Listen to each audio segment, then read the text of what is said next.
Oui, oui, c'est là qu'on voit qu'on est quand même dans le très sérieux, c'est pas juste une discussion pour le plaisir de la discussion, c'est que les deux pays qui nous menacent de guerre mondiale aujourd'hui, et qui d'ailleurs ont des liens profonds, c'est Israël et l'Ukraine, parce que tous les deux jouent la carte de l'élargissement du conflit, qui est leur solution de survie.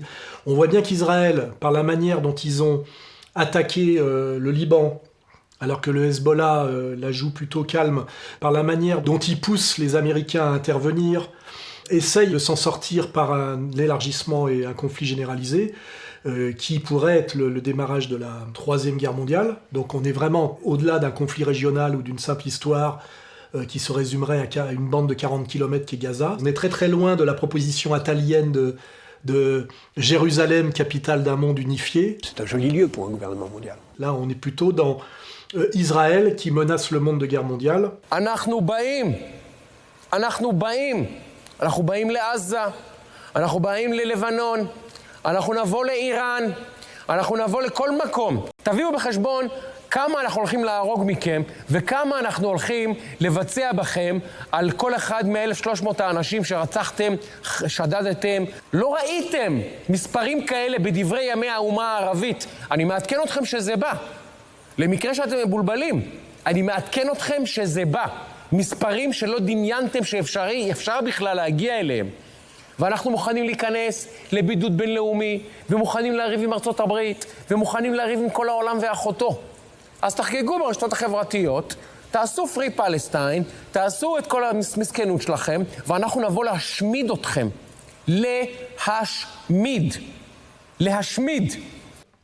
Et pareil avec l'Ukraine, on a des Ukrainiens qui ont déjà perdu la guerre, mais par l'OTAN et l'élargissement de l'OTAN, cette Ukraine en fait sert de foyer, par l'élargissement d'un conflit, aussi à une guerre mondiale qui pourrait démarrer de là, quand on se rappelle effectivement que notre président minoritaire Macron nous dit « on ne peut pas laisser la Russie gagner ». Le plus grand risque, à mes yeux, est la guerre d'agression russe en Ukraine.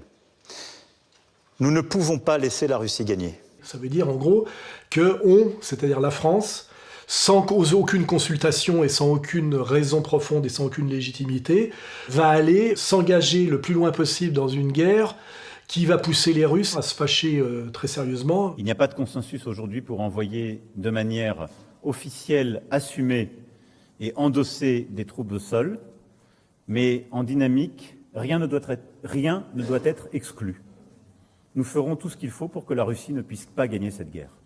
Deux bonnes raisons qui n'en font qu'une, d'être très très intransigeant sur la question sioniste et sur la question israélienne et sur la question ukrainienne, c'est que ces gens-là, poussés d'ailleurs par une motivation raciale dans les deux cas, nous poussent à la guerre mondiale. Because let me tell you, we're going to finish this war. We're going to win because we're stronger. After this, Russia will pay the price. Believe me, Russia will pay the price. Russia is supporting the enemies of Israel.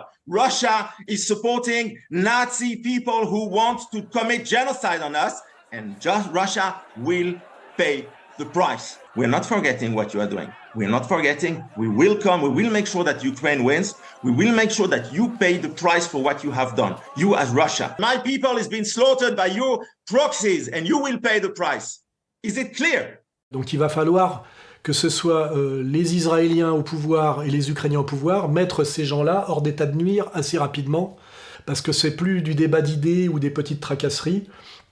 Ces gens-là, ceux qui sont au pouvoir en Ukraine, ceux qui sont au pouvoir en Israël, menacent le monde de guerre mondiale.